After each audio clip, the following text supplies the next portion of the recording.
Today I'm going to show you how to clearly and successfully set boundaries with your family during the holidays and help you make sense of it all. I'm using examples from the classic movie Miracle on 34th Street.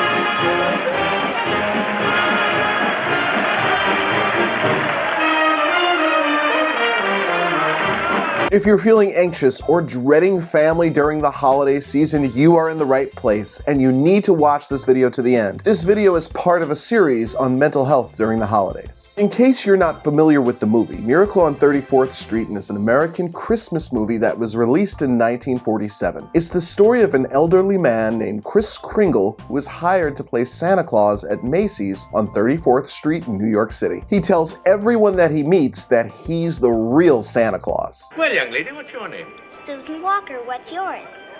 Mine? Kris Kringle. I'm Santa Claus. Oh, you don't believe that, do you? Mm-mm. You see, my mother's Mrs. Walker, the lady who hired you. Oh. But I must say you're the best looking one I've ever seen. Really? Your beard doesn't have one of those things that goes over your ears. Well, that's because it's real. Just like I'm really Santa Claus.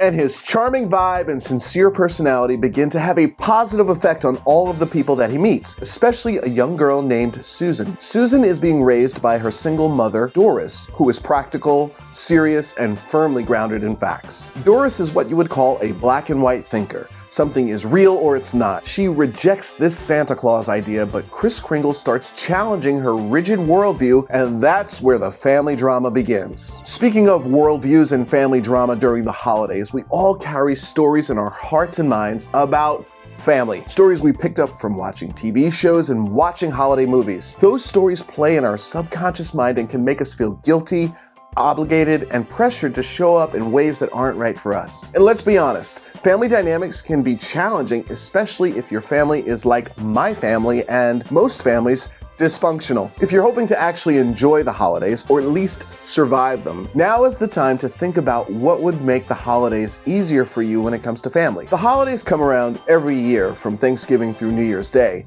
and there are certain people who will always trigger you. Sometimes you can skip events and avoid certain people, but sometimes you can't and you are stuck. So what do? I've got some good news for you. You can still protect your peace. I'm going to share with you a simple, direct, and clear way to set boundaries with family. And stick around until the end because I am also going to address an adjacent issue that comes up a lot around boundaries with family during the holidays, and that is stress when it comes to money. You don't want to miss that.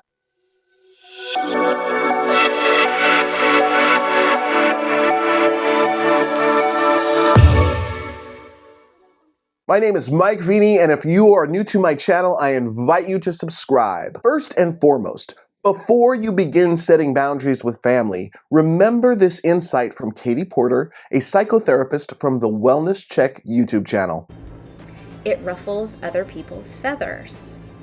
And that's one of the hardest parts about setting boundaries, is you have this proclamation of, I'm not gonna visit this year, I'm taking care of myself, etc., etc. And people get mad about it. People do not understand it. People misinterpret what you're saying or become really defensive or argumentative.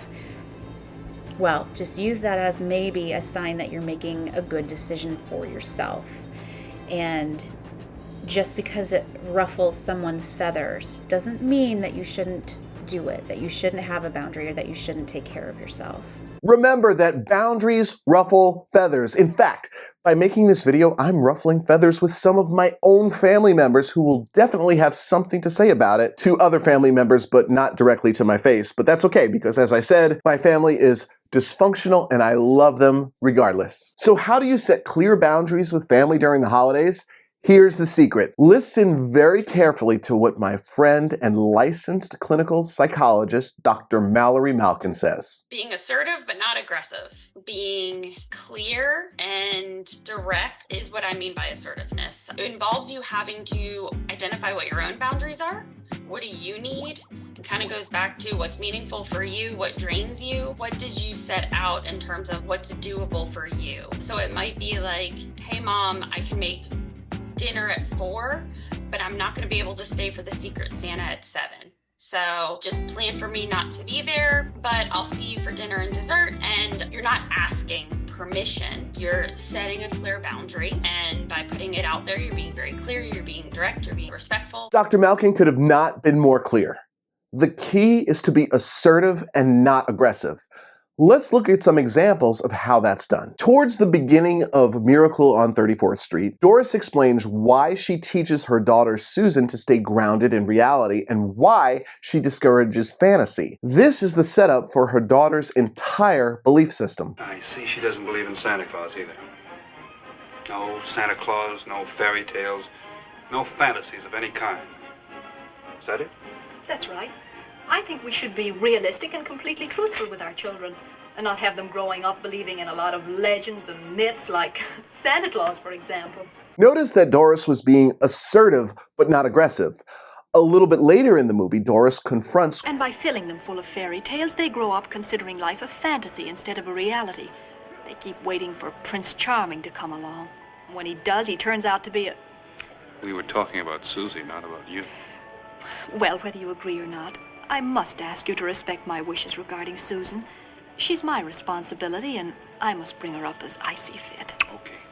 again, assertive but not aggressive. And sometimes a child needs to set a boundary with their parent. I know that's a gray area that I will leave to the parenting experts to comment on, but here's an example of Susan challenging her mother's views, politely asserting that imagination might be okay. It's just because he says he's Santa Claus. But I've got a feeling he is Santa Claus, Mother. Some people don't believe that. That's why they're having But this... he's so kind and nice and jolly. He's not like anyone else. He must be Santa.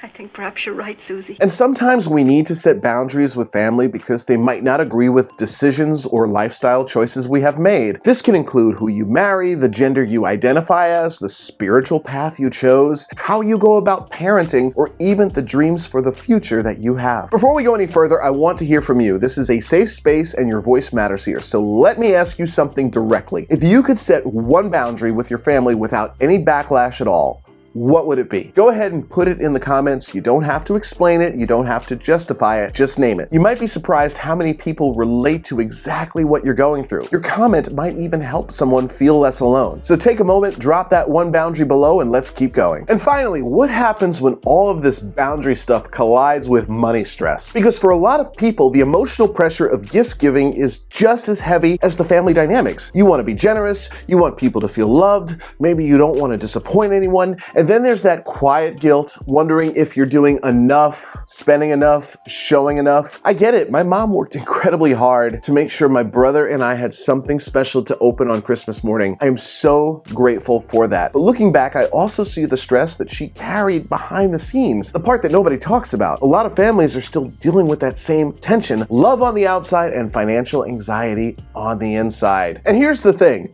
money stress magnifies boundary stress. It makes everything feel more personal, more emotional, more complicated. If this is hitting home for you, you're going to want to keep going because in the next video, I'm breaking down how to actually manage that money pressure without losing your peace or your relationships. It's one of the biggest holiday pain points and there are ways through it. I'll post that video right there on the screen. If you liked this video, please click that like button. If you know someone else who needs to watch it, please share it with them. I invite you to subscribe to my channel, tap on your screen, and I will see you in the next video.